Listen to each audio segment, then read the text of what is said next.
Sam nanya ini cepel atau enggak, pegang. Cepel ya. Yang grounding ya, kita bakal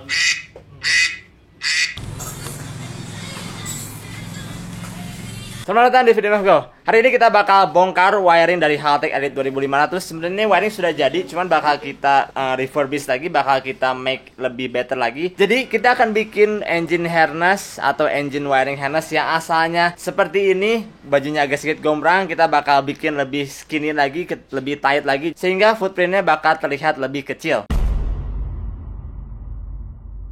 Untuk kali ini, isu yang kita pakai adalah Haltech Elite 750. Walaupun isunya menggunakan Haltech, tapi fundamental atau hal yang aku jelaskan dalam video ini berlaku hampir untuk semua isu standalone ya. Karena hanya bentuknya saja, namun untuk pin outnya dan tujuan masing-masing ke engine itu kurang lebih sama di setiap isu standalone. Kita mulai dari yang mana ya? Ini memang udah sedikit berantakan karena aku sudah mulai jalan lah. Tapi kita mulai dari sini. Kalau dari Haltech Elite 750, ketika kalian buka walaupun menggunakan wiring harness premium kitnya atau harness premium kitnya, di dalam fuse and relay box ini tidak disiapkan relay untuk injektor dan untuk coil. Maka dari itu, ini oleh maker sebelumnya sudah dibuatkan relaynya, 2 buah relay untuk injektor dan untuk coil. Maka dari itu kita tidak perlu modifikasi lagi untuk bagian fuse and relay boxnya. Kemudian kita geser ke AMP konektor 34 pin. Ini untuk konektor ke Haltech Elite 750 karena dia hanya satu konektor. Di sini ada colokan CAN bus. Kalau misalkan kalian mau konekin ke CAN bus system, di sini ada sasis konektor. Nah, ini sasis konektornya langsung dilepasin. Jadi ini memang neat banget, enak banget untuk ngelepasin engine harness ini dari sasis. Kita tinggal lepasin konektor sasis yang 2 biji seperti ini. Kemudian kita hanya gunting satu kabel. Ini sepertinya kabel untuk fuel pump. Jadi nanti kita bakal bikin konektor supaya lebih mudah untuk plug and play-nya. Di sebelah sini ada spoon untuk grounding point atau kabel ground.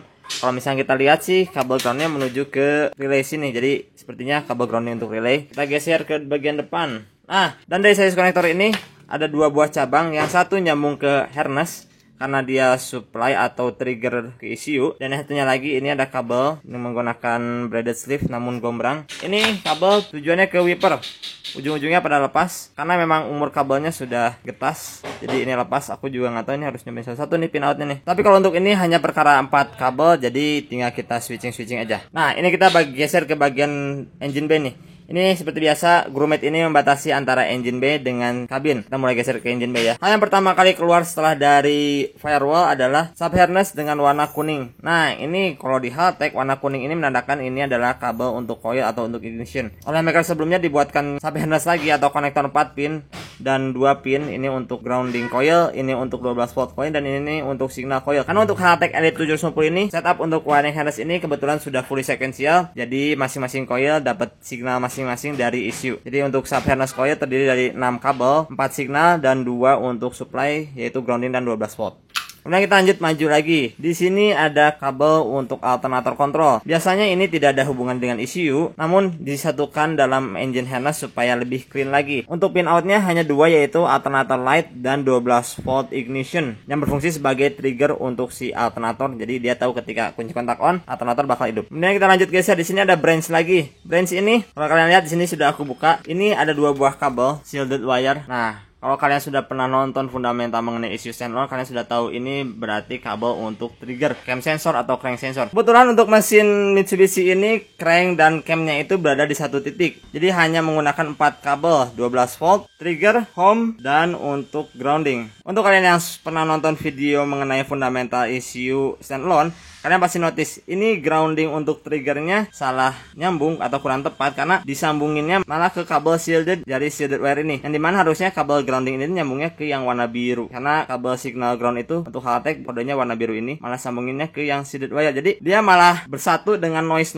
yang ada. Nah, ini bakal kita revisi lagi supaya lebih reliable lagi mobilnya. Namun alhamdulillah ketika hidup memang tidak ada gejala-gejala yang aneh. Tapi tetap kita ganti sesuai dengan SOP-nya, kita ganti sesuai dengan prosedurnya, pin outnya kemana. Semoga nanti memang ada perubahan yang bisa terasa hanya karena 1 buah kabel ground. Jadi kabel grounding itu sering disepelekan, namun itu matters banget kabel grounding. Jadi ini bakal kita geserin. Oke, kita geser lagi. Di sini ada kabel warnanya adalah warna abu dan warna hitam garis putih yang menandakan ini kabel untuk intake RTM. Geser lagi. Ini ada kabel untuk ECT dengan kode warna ungu dan hitam garis putih. Kemudian di sini ada skun. Kalau udah skun gini berarti ini kabel grounding. Tapi aku masih belum tahu nih kabel grounding apa karena kabelnya agak gede. Kemungkinan sih kabel grounding grounding untuk coil ya, atau aku juga kurang tahu sih, tapi nanti kita bakal black. Di sini ada injektor, ada 4 buah injektor, belum kita bongkar untuk konektornya. Kalian juga bisa lihat agak sedikit gampi. Lanjut ada kabel TPS. Kabel TPS ini hanya 3 kabel, 5 volt, signal dan grounding. Dan 3 kabel terakhir ini untuk chassis connection. Ini ada untuk lampu mundur, ini ada untuk water temps gauge ke dashboard, dan ini ada oil pressure switch ke dashboard. Jadi karena mesinnya hanya 4 silinder, maka dari itu engine handles ini hanya terdiri dari 4 coil, 4 injektor, TPS, ECT, crank sensor, intake air temp, apa lagi ya? Udah, cuma segitu yang nyambung ke isunya. Sisanya ke seri harness, tapi tetap aja. Jadi kita bakal bongkar semua kabel ini, kita bakal telanjangin, kita bakal refresh lagi supaya lebih clean lagi.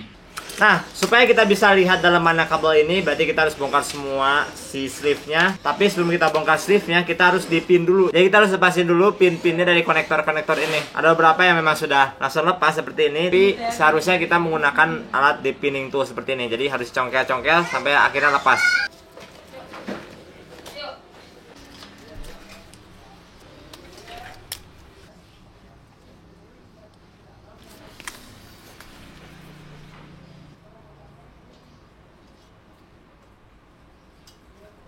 Pro tip, sebelum kalian cabut pinnya, kalian tandain dulu. Jadi nanti kalian nggak usah cross reference lagi atau cross check lagi. 5 volt, signal, dan ground. Jadi nanti kalian tinggal colokin aja, nggak perlu ngecek-ngecek manual booknya lagi. Tapi kalau kalian sudah hatam atau kalian mau make sure lagi, kalian boleh untuk cek lagi ke manualnya. Untuk nyambutnya memang agak sedikit perlu keahlian khusus, jadi terlihat mudah. Tapi sebenarnya nggak mudah-mudah amat. Jadi memang harus tahu salahnya di mana. Nah, lepas. Nah, konektor TPS sudah lepas. Ini kita tempelin lagi karena supaya nggak hilang ya. Simpan tempatnya aman. Dan sekarang kita bisa lanjut untuk buka braided sleeve yang gombrang ini. Sebenarnya kalau misalnya pakai braided sleeve, kalau kalian menggunakannya ukurannya kurang tepat, akan terlihat aneh seperti ini. Padahal kabelnya cuma 3, tapi karena braided sleeve-nya terlalu besar, hasilnya jadinya terlihat gombrang. Jadi kayak pakai celana cut bray gitu, gombrang gitu.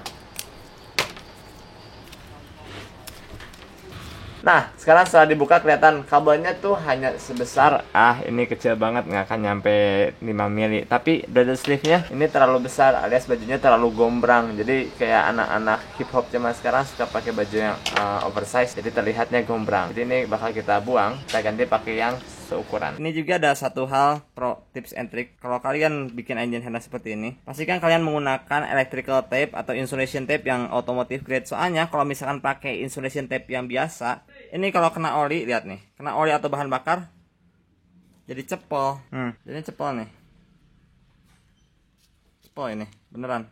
Nah, ini merupakan satu contoh kalau misalkan kalian menggunakan insulation atau electrical tape yang bukan automotive grade. Jadi ketika insulation atau electrical tape kalian ini kena oli atau kena bensin, si lemnya bakal jadi gampi alias cepol seperti ini. Nah, maka itulah untuk electrical tape-nya jangan terlalu kikir-kikir amat ya, karena jadinya kayak gini, nggak akan bertahan lama. Walaupun ini hanya sekedar perkara untuk solasi listrik. Jadi pakainya minimal pakainya merek Nito. Nah, untuk yang merek biasa aku gunain ini sangat terjangkau. Ini aja sudah sangat-sangat terjangkau. Jadi kalian jangan lebih kikir lagi ya, nanti kuburan makin sempit. Kalau kalian di sini lihat mereknya Nito, made in Taiwan. Ya nggak apa made in Taiwan, tapi so far selama beberapa tahun aku ngerjain wiring pakai Nito ini, kena bensin, kena oli nggak masalah selama nggak kena perasaan yang jelek. Tapi ya oke-oke aja. Namun kalau misalkan contohnya kita mau nyambungin sambungan kabel seperti ini, memang lebih baik menggunakan yang namanya heat shrink. Tapi entah mengapa ini dibungkus lagi si heat shrinknya menggunakan solasi kertas yang tidak automotive grade. Jadi kalau misalkan kalian mau sambungin kabel, cukup pakai heat shrink aja, tapi pastikan kalian menggunakan heat shrink dengan ukuran yang sesuai supaya tidak terlalu gombrang juga.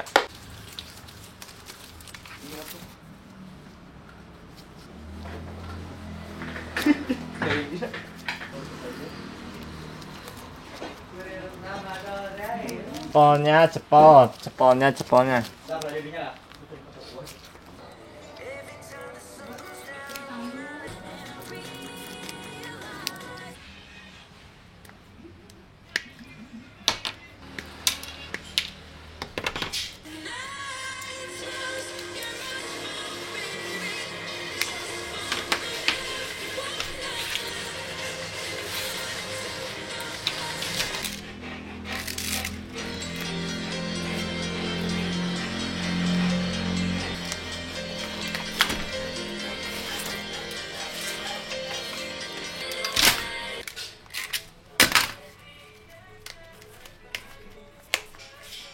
Nah, untuk relay and fuse boxnya tadi di awal aku bilang ini untuk injektor dan untuk coil, tapi sebenarnya salah. Soalnya ketika aku telusurin, untuk injektornya ada di sini nih, kabel yang warna merah dan biru di main relay, sedangkan untuk yang coilnya ada juga di sininya juga di kabel warna merah dan kuning. Nah, ini kabelnya memang 5 pin, namun 87-nya itu berbarengan. Jadi ini ketika on, 3 baris ini dia nyambung. Nah, memang kalau misalnya kalian lihat engine harness Haltech yang premiumnya, dia dipisahin, ada main, ada issue relay, injector relay, coil relay. Tapi karena ini kita pakai Haltech Elite 750 dan wiring harnessnya adalah Elite 750 universal, bukan premium universal, beda ya. Makanya itu untuk si coil injector issue itu dalam satu relay. Nah, terus yang dua ini buat apa? Oke, yang dua ini setelah dipelajari dan telusuri adalah yang ini adalah electric fan atau radiator fan. Sedangkan yang sebelah kiri ini adalah AC kompresor. Jadi ini semakin mudah nih, tinggal kita kontrol aja. Karena sebelumnya kalau kalian lihat di sini, ini udah ada kabel untuk thermofan control. Ini ada thermofan control nih. Thermofan control warnanya violet brown. Kalau kalian lihat di sini juga ini warnanya violet brown, tapi dipotong, dia disambungin langsung ke ignition. Sedangkan yang untuk groundingnya adalah di sini nih, dia langsung nyambung ke sasis yang berada di sebelah si relay box. Jadi kita bakal modifikasi untuk 12 voltnya, kita lanjut seperti ini, ikutin ignition on. Sedangkan untuk yang groundingnya kita bakal menggunakan grounding dari ECU. Jadi ini grounding fan bakal dari ECU, kemudian grounding untuk AC kompresor pun bakal dari ECU. Sehingga fan dan AC kompresor ini dikontrol oleh ECU.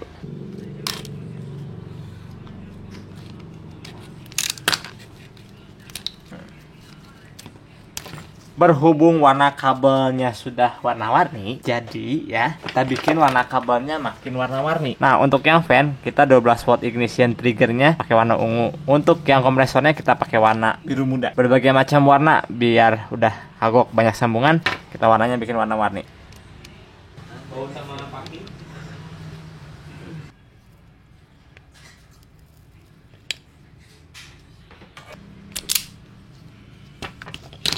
Nah, sekarang kalau kalian lihat untuk fan relaynya sudah di-trigger oleh ECU. Ini trigger dari ECU. Ini 12 volt dari ignition. Begitu pula untuk AC kompresornya juga sudah di-trigger dari ECU. Ini 12 volt dari ignition. Dan yang warna kuning ini adalah trigger dari ECU. Jadi dari list ini untuk AC request ini sudah selesai. Oke. Serta untuk kompresor clutch juga sudah selesai. Oke. Dan untuk thermal fan relay controller sudah oke juga. Nah, sekarang kita tinggal lanjut untuk auxiliary input tambahan seperti wideband O2. Kemudian untuk idle control juga harus kita tarik kabel ke bagian engine bay. Nah, kalau untuk yang idle control, kita pakainya itu pin nomor A25 alias digital purpose output dengan warna violet orange. Ini warnanya violet orange, agak sedikit nyaru karena orange-nya dengan ungu bertabrakan. Jadi kita bakal tarik ini, violet orange ini. Nah, untuk AC input ini dari sasis. Ini bakal kita sambungin ke kabel dengan warna grey alias digital pulse input 1.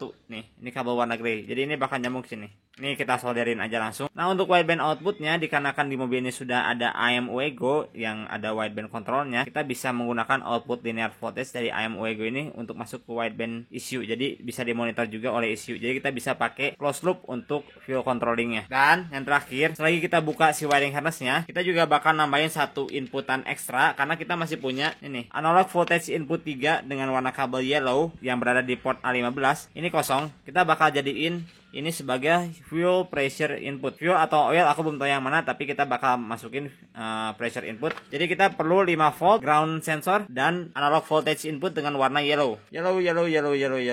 Nah, ini analog voltage inputnya dengan warna yellow ya. Jadi untuk ke bagian engine bay kita perlu 2 set kabel, serta untuk yang di sasisnya kita hanya perlu 1. Karena kita menggunakan idle controlnya yang 2 kabel, jadi selain kita perlu PWM output dari ECU, kita juga perlu 12 volt dari ECU. Nah, untuk 12 voltnya dari Haltech sudah disediakan dengan warna abu dengan garis merah ini. Tinggal kita extension lagi kayak rambut, kita panjang ke depan 2 buah kabel ini. Nah, ini kabel yang orange signal dari ECU untuk idle speed control, sedangkan yang warna abu dengan garis merah ini adalah 12 voltnya. Kenapa kabelnya warna oranye?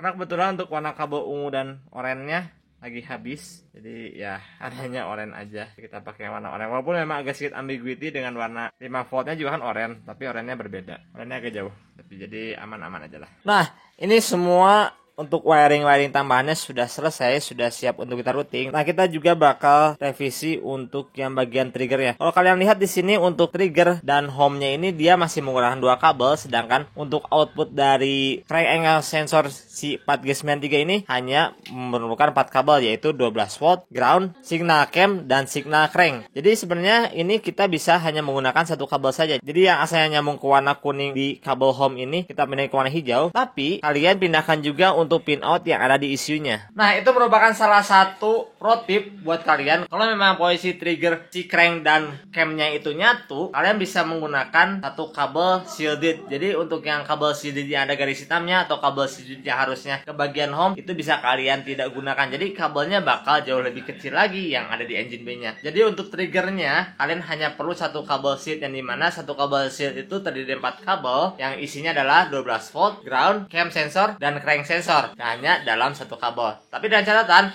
hal ini berlaku kalau misalkan sensor trigger kalian sudah dalam bentuknya Hall effect, jadi hanya perlu 1 kabel. Tapi kalau memang sensor kalian masih dalam bentuk variable reluctant atau sine wave, kalian tetap harus menggunakan kedua-duanya walaupun dia berada di posisi yang sama. Karena kalau masih analog, itu agak sedikit riskan kalau misalkan kalian disatukan dalam 1 kabel shielded. Agak pusing kan? Tapi ya intinya gitu. Kalau misalkan 2 square wave bisa dalam 1 shielded, tapi kalau misalkan 2 sine wave atau masih variable reluctant, disarankan tidak digunakan dalam 1 kabel shielded. Paham? Kalau kalian belum paham, kalian coba nonton fundamental mengenai EFI sensor di sini. Nah, untuk yang triggernya, jadi supaya kita hanya bisa pakai 1 shielded wire, kita bakal switch pin A32 ke 33. Yang A32 ini adalah trigger VN negatif, tapi karena tidak dipakai, jadi bakal kita gunakan sebagai kabel input untuk signal home. Ini A33. Nah, jadi sebelumnya untuk yang home-nya melewati kabel shielded yang ada garis hitam ini, yang dimana nyambung ke kabel warna kuning, dia nyambungnya ke A32. Tapi kita putuskan ke sini, kita lepasin kabelnya. Kemudian untuk yang home-nya kita sambungin ke kabel yang warna hijau, yang ini aslinya ini kalau di Haltech fungsinya untuk trigger VN negatif. Ini kita masukin ke A32. Yang ininya kita masukin ke A33. Jadi hanya tukar posisinya saja. Pastikan kalau kalian ngelepas pin seperti ini harus sampai all the way in, harus benar-benar sampai masuk ke dalam. Udah kelihatan di sininya nih. Kalau sudah sampai terlihat di bagian depan sini berarti sudah selesai. Dan untuk konektornya bisa dimasukin lagi ke dalam locking pinnya. Nah, ini berarti sudah fit di tempatnya. Nah, ini sekarang wiringnya sudah selesai routing, ya. Sudah kita repair untuk bagian si fuse and relay boxnya. Kemudian untuk bagian sininya semua ini panjangnya sudah sesuai, sudah kita routing, sudah kita ada beberapa yang disambung. Tapi ini yang kita sambung bukan kabel yang krusial ya. Karena yang krusial seperti crank sensor ini tetap utuh, tidak ada sambungan. Jadi tipsnya adalah yang asalnya firewallnya berada di sini, kita mau nggak mau geser firewallnya ke belakang sekitar 10 cm. Jadi kabel yang ada di dalam kabin ini lebih pendek ya. Semoga aja kekejar nggak begitu terlalu pendek kan dalam kabinnya. Tapi yang penting tidak ada kabel seperti crank sensor ini yang disambung-sambung. Dan alhamdulillah sampai semuanya ini untuk TPS-nya pun tidak ada sambungan. Ini untuk ECT tidak ada sambungan. Nah, sekarang kita bakal bahas satu-satu nih. Apa aja pin out yang ada di engine harness ini. Kita mulai dari yang paling belakang. Di paling belakang sini ada alternator control. Isinya adalah 12 volt ignition dan alternator light. Kemudian di sini ada 4 kabel agak panjang. Ini nyambungnya ke dynamo wiper. Aku belum tahu ini outputnya apa aja, tapi nanti aja kita belakangan, itu mah gampang. Saya di sini ada 2 kabel. Ini kita bakal gunakan sebagai referensi untuk bus control atau electronic bus control. Kenapa kok pendek banget? Karena aku bakal nempelin bus controlnya di firewall dekat si fuel pressure regulator. Oke, kita lanjut. Di sini kabelnya sepotong. Nah, potong kan? Karena apa? Ini kabel pin out untuk coil. Karena kita pakai coil on plug, jadi kita bakal bikin sub harness untuk coil on plug. Jadi ini kita bakal menggunakan konektor 6 pin. Pengennya sih pakai konektor Dutch seperti ini, tapi karena ya kalian tahu harganya segini, jadi kita pakai konektor yang biasa aja. Karena untuk wiring ini kita masuknya club level, enggak yang terlalu fancy, enggak yang terlalu mil spec. Jadi kita pakai konektor yang biasa aja ya. Konektor 1000 mat. Nih, lihat nih. Ya. Tapi tetap aja walaupun kita pakai konektor yang seperti ini, kita bakal kasih yang namanya electrical grease supaya dia tetap waterproof dan tidak mudah korosi untuk si pin konektornya karena dilindungi oleh electrical grease ini. Jadi konektor yang asalnya terekspos seperti ini bakal terlindungi oleh electrical grease. Kalau kalian penasaran apa itu electrical grease, aku pernah membahasnya ketika aku bikin wiring untuk si Jimny yang interiornya nggak kayak Jimny. Selain sub harness ke coil pack, di branch pertama atau di cabang pertama ini juga kita bakal bikin branch untuk si fuel injector. Di sini sudah ada 4 kabel karena mesin ini 4 silinder. Lanjut ke bagian depan. Dari bagian depan sini langsung ke final branch atau cabang terakhir. Di sini berbagai macam rasa keluar. Ada 12 watt untuk solenoid starter, ada crank sensor. Di sini ada untuk lampu mundur, oil pressure switch, water temperature switch. Di sini ada intake air temperature. Di sini ada idle air control yang asalnya nggak ada, kita tambahin idle air control. Kemudian di sini ada engine cooling temperature dan yang terakhir adalah throttle position sensor. Jadi udah cuma segitu aja untuk pin out engine harness dari Haltech Elite 750. Nggak terlalu banyak, nggak terlalu sedikit, sangat-sangat hanya esensialnya aja. Oh ya, satu lagi. Nah, untuk yang dalam kabinnya, ini aku buatin 4 kabel input output ekstra untuk wideband sensor, AC clutch, AC request, dan yang terakhir adalah digital purpose input ekstra. Siapa tahu nanti kita mau masangin clutch switch untuk launch control, walaupun karena untuk Haltech Elite 750 ini tidak ada motorsport function seperti anti lag atau bahkan launch control pun nggak punya. Tapi kita tetap bisa bikin semacam ngakalin deh. Jadi kalau memang nanti mau, kita udah sediain untuk input si clutch switchnya. Jadi kalau sama si Zebra aja ada launch controlnya, walaupun nggak ada AC control dan fitur-fitur advance lainnya seperti si Haltech Elite 750 ini. Dan karena ini sudah di routing, sudah panjangnya sudah sesuai, sekarang waktunya kita untuk kasih braided sleeve. Ya, tinggal dikit lagi. Nggak pas, semua cukup. Kita bakal kasih braided sleeve dengan ukuran yang fit supaya nggak gombrang. Jadinya apa sih? Gadget bray ya. Kita bikin slim fit supaya si wiringnya, kabelnya kecil, bungkusnya juga harus kecil. Jadi footprintnya lebih kecil, lebih strict lagi di engine bay kalian, lebih rapi lagi. Nah, untuk proses sleeving si kabel menggunakan braided sleeve, dikarenakan ini hanya club level engine wiring harness, kita akan bungkus si kabel ini menggunakan yang namanya braided sleeve. Untuk braided sleeve yang kita gunakan di sini, braided sleeve-nya memang automotive grade, bukan braided sleeve yang biasa kalian temukan untuk kabel-kabel yang berada di dalam PC atau komputer. Karena walaupun secara physically memang mirip, tapi sebenarnya cara temperature range, kemudian oil resistant, kemudian friction resistant itu totally different. Jadi aku sarankan kalau kalian mau di-selling untuk customer kalian sangat-sangat aku sarankan menggunakan braided sleeve yang automotive grade. Namun kalau misalnya kalian memang hanya untuk konsumsi pribadi atau mobil kalian pengen dibungkusin supaya lebih rapi, tidak apa-apa, kalian bisa menggunakan braided sleeve yang jamak digunakan di casing komputer. Soalnya resikonya ditanggung sama kalian sendiri, bukan sama konsumen kalian. Untuk cara general, caranya adalah kita bungkusin dulu satu persatu bagian terkecil atau cabang-cabang terkecilnya. Nanti setelah cabang terkecil, batang agak besar, baru yang batang paling besarnya. Kalau kalian penasaran detailnya seperti apa, aku sudah pernah bikinin tentang bagaimana cara bikin wiring engine harness dari nol beberapa tahun atau 2 tahun yang lalu mungkin aku sudah pernah bikinin. Dan aku bikin video itu sampai 4 part. Jadi setiap particular how to bagaimana bikin engine harness seperti ini aku sudah pernah jelaskan di video aku yang sebelumnya. Walaupun kualitasnya masih belum sebagus yang sekarang, yang dimana sekarang pun masih belum begitu bagus, tapi setidaknya isinya daging semua dan semoga bisa berguna buat kalian. Jadi kalau kalian penasaran bagaimana detailnya, kalian selesai nonton video ini, nonton video yang bikin engine wiring harness dari nol, part 1, 2, 3, dan 4. Harus selesai semuanya 1, 2, 3, dan 4 ya.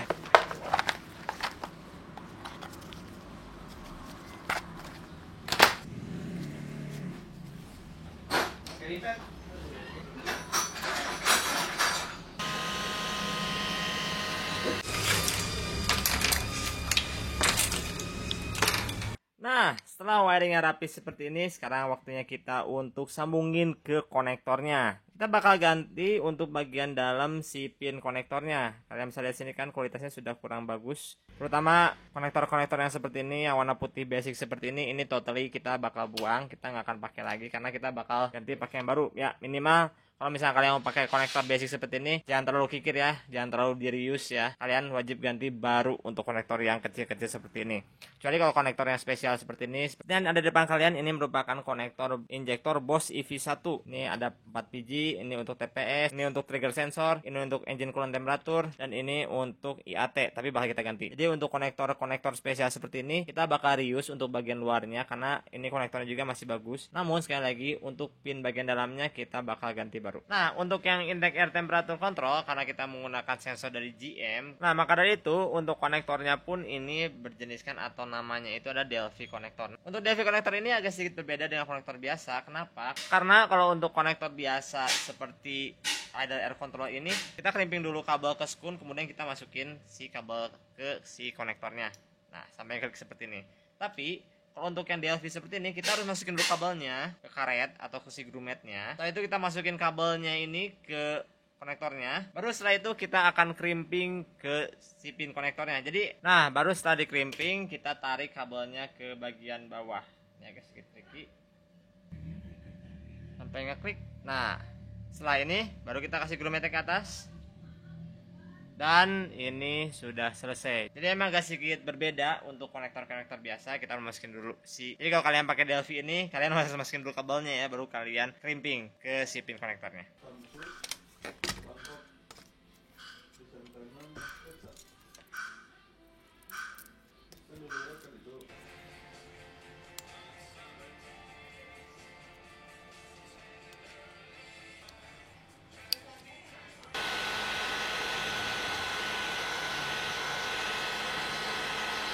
Dan sekarang engine harnessnya sudah rapi, sudah bersih, sudah siap untuk install. Tapi sebelum install kita bakal bahas sedikit nih. Kalau kalian lihat sebelumnya, ini memang agak sedikit nggak jauh berbeda ya, karena kita masih pakai metode yang sama, yaitu untuk bungkusnya kita masih pakai braided sleeve. Namun pastikan ukuran braided sleeve yang kalian gunakan adalah sesuai dengan dimensi atau basic dari ukuran atau outer diameter dari sebuah kabel. Jadi hasil yang kalian bisa dapatkan, kalian bisa mendapatkan hasil yang lebih sleek, yang lebih smooth, alias kalau misalnya kalian pakai celana tuh, pakai celananya tuh jeans yang skinny, bukan jeans yang modanya gombrang atau cut bray. Jadi sekarang wiring harnessnya terlihat jauh lebih rapi. Namun bukan hanya itu saja yang terlihat jauh lebih rapi, kita juga bikin labeling untuk masing-masing konektornya, ini tujuannya kemana aja. Dan kita juga untuk sub harness coilnya kita bikin baru lagi supaya lebih clean lagi dan menggunakan kabel yang lebih proper.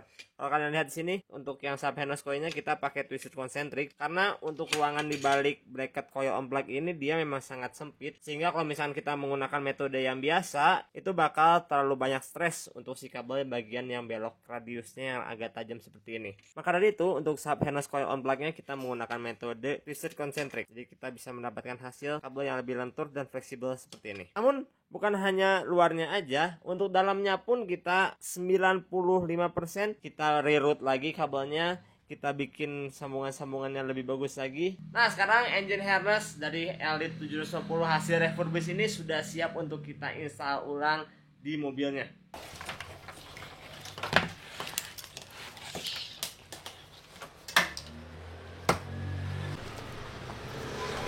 Oh ya, nih kabelnya udah siap. Mantap. Ya, belum siap mesinnya.